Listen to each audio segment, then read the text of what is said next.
anos de idade, quando tu começou a surfar depois que tu perdeu tua mãe. Tu começou a surfar depois que perdeu tua mãe, né? Isso. Quando tu fala que tu foi a única irmã que viu tua mãe falecer, vê literalmente? Isso, porque eu fui uma das únicas filhas que na época eu estava só em casa, porque naquela época tinha tempo de pedir jejum e as pessoas saíam da sua casa para ir pedir jejum e dar o jejum para o próximo, né? O que é pedir jejum? Jejum era ir, hoje bem dizer, faltava uma semana para a Semana Santa. Sim. Aí, naquela época, os mais antigos saíam, iam pedir jejum na casa dos amigos e retribuía para o outro amigo dando um jejum também. Que era um pão de coco, na época era um bolo de coco. Então, sempre a galera se reunia. Isso era uma tradição lá no Titanzinho. Tradição no Titanzinho, né? Que nem tinha aquela época também de as pessoas saíam pedindo dinheiro na porta, que cantava aquela musicazinha, o reizado. Né? Então, isso, pronto. Abre a porta, acende a luz, pedindo uma esmola, pelo nome de Jesus. Pronto. Eu tinha medo daquilo ali. Mulher, eu também, aquele povo horroroso chegando assim, de madrugada. Ó Senhor, dona da casa. Eu ficava bom, bicho. Teve um dia que esse negócio de risada, minha mãe eu joguei um saco, a minha mãe, porra! Tu jogou meu saco de Classic Club! Era pra jogar o pacote de macarrão. Aí ficava aquele povo assim, macabro. Obrigada, Casa Santa! Onde Deus fez a morada. Era desse jeito mesmo. E eu morria de medo, né? Porque eu também não entendia. Eu pensava que aquele pessoal ia assim na madrugada. E meu pai, ele era pescador. Então, ficava os 6 filhos em casa, nós tudo pequeno.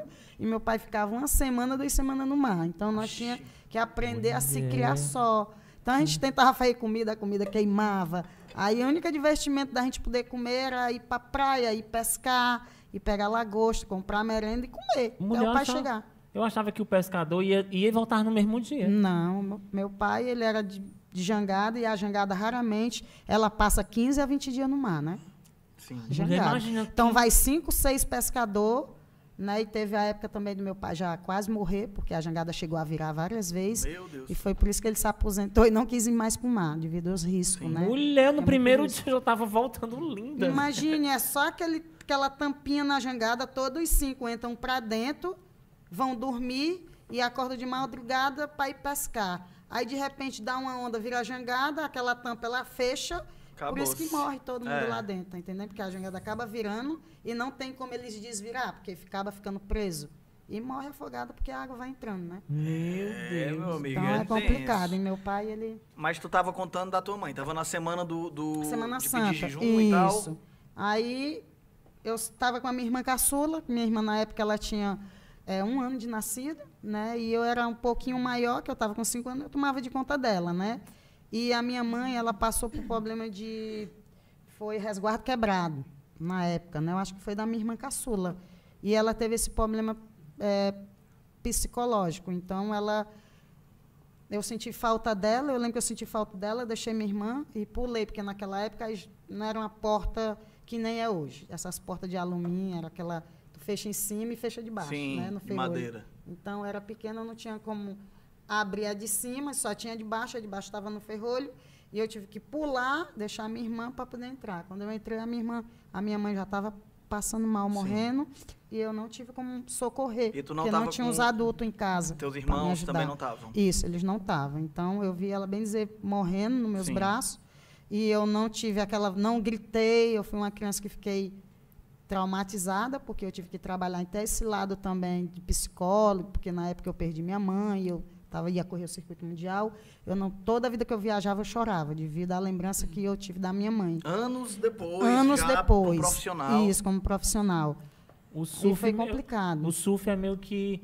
O pessoal fala, às vezes, do esporte, né? Porque, tipo assim, infelizmente, a gente vive num país detonado pelas suas instituições na questão que se diz à cultura, ao esporte, à cidadania. E você vê como o esporte pode salvar vidas. Hoje você vê...